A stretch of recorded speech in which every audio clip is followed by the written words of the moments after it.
नमस्ते, आप सभी को हमारे चैनल पर हार्दिक स्वागत. ഇന്ന് നമ്മൾ ആധുനിക കാലമാണ് ഡിസ്കസ് ചെയ്യുന്നത്. അപ്പോൾ നമുക്കറിയാം ഇന്ത്യൻ സാഹിത്യത്തെ 4 കാലങ്ങളായിട്ട് തിരിച്ചിട്ടുണ്ട്. ഏതൊക്കെയാണ്? ആദികാൽ, ഭക്തികാൽ, രീതികാൽ, ആധുനിക കാൽ അല്ലേ? അപ്പോൾ നാലാമത്തെ കാലമാണ് അല്ലെങ്കിൽ ലാസ്റ്റ് കാലമാണ് ആധുനിക കാലം എന്ന് പറയുന്നത്. രീതികാലിന് ശേഷം വരുന്ന കാലമാണ് ആധുനിക കാൽ. ആധുനിക കാലിൻ്റെ സമയസീമ എന്ന് പറയുന്നത് 1900 മുതൽ ഇന്ന് വരെയുള്ള കാലഘട്ടമാണ് ആധുനിക കാലിൽ വരുന്നത് അല്ലേ? 1850 മുതലും പറയുന്നുണ്ട്. അപ്പോൾ രീതികാലിനെ അപേക്ഷിച്ച് അല്ലെങ്കിൽ മറ്റുള്ള കാലങ്ങളെ അപേക്ഷിച്ച് നോക്കുമ്പോൾ ആധുനിക കാലിൽ കാണുന്നൊരു വിശേഷത എന്ന് പറയുന്നത് എന്താണ്? കാവ്യത്തിൻ്റെ കൂടെ തന്നെ എന്താണ്?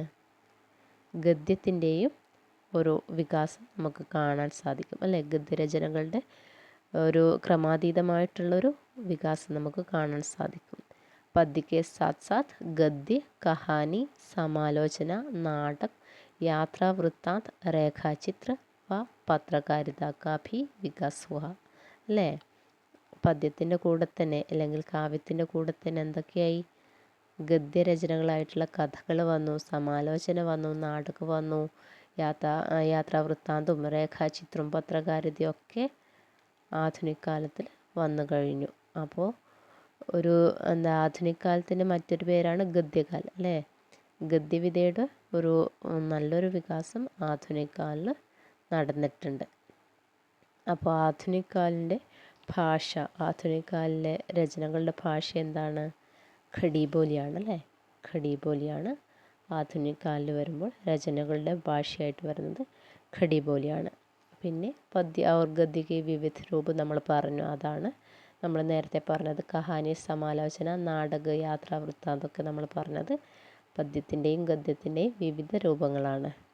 ഹിന്ദി കവിതയുടെയും നല്ലൊരു വികാസം ആധുനിക കാലിൽ നടന്നിട്ടുണ്ട് കേട്ടോ. പിന്നെ പരിസ്ഥിതി നോക്കുകയാണെങ്കിൽ രാജനീതിക് പരിസ്ഥിതിയുണ്ട്. പ്ലാസി യുദ്ധമൊക്കെ ആധുനിക കാലിലാണ് നടന്നിട്ടുള്ളത്. പിന്നെ എന്താണ്? 1885 ഇന്ത്യൻ നാഷണൽ കോൺഗ്രസിൻ്റെ സ്ഥാപനമൊക്കെ നടന്നതും ആധുനിക കാലിലാണ്. അപ്പോൾ ഈ ഒരു സമയം എന്ന് പറയുന്നത് എന്താണ്?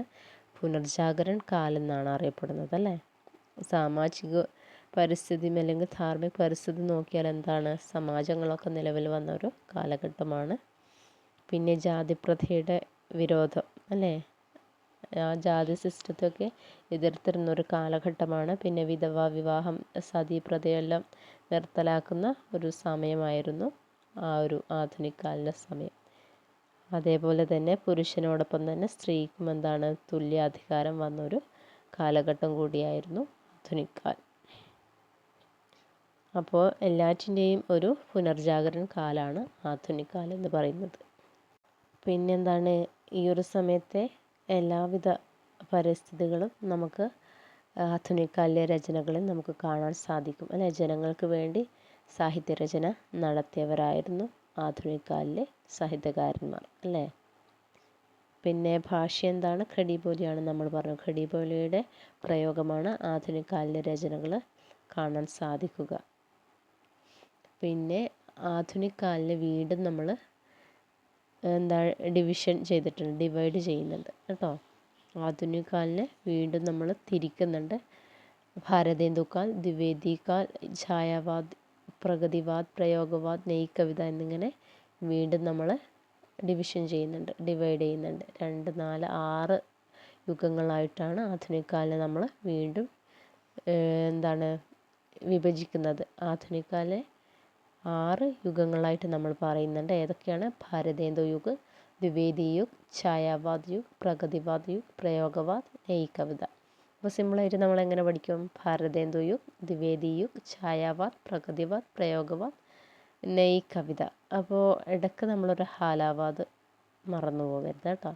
അപ്പോൾ ഓരോ വാദങ്ങളും നമ്മൾ പഠിക്കുമ്പോൾ അതിൻ്റെ പ്രവർത്തകരൊക്കെ നമ്മൾ പഠിക്കേണ്ടതായിട്ടുണ്ട്. അപ്പോൾ ജസ്റ്റ് ഈ ഒരു 6 യുഗങ്ങൾ നിങ്ങളൊന്ന് മനസ്സിലാക്കി വെക്കുക. ആധുനിക കാലത്തിൻ്റെ ഡിവിഷൻസ്: ഭാരതേന്ദു യുഗ്, ദ്വിവേദി യുഗ്, ഛായാവാദ് യുഗ്, പ്രഗതിവാദ് യുഗ്, പ്രയോഗവാദ് യുഗ്, നെയ് കവിത.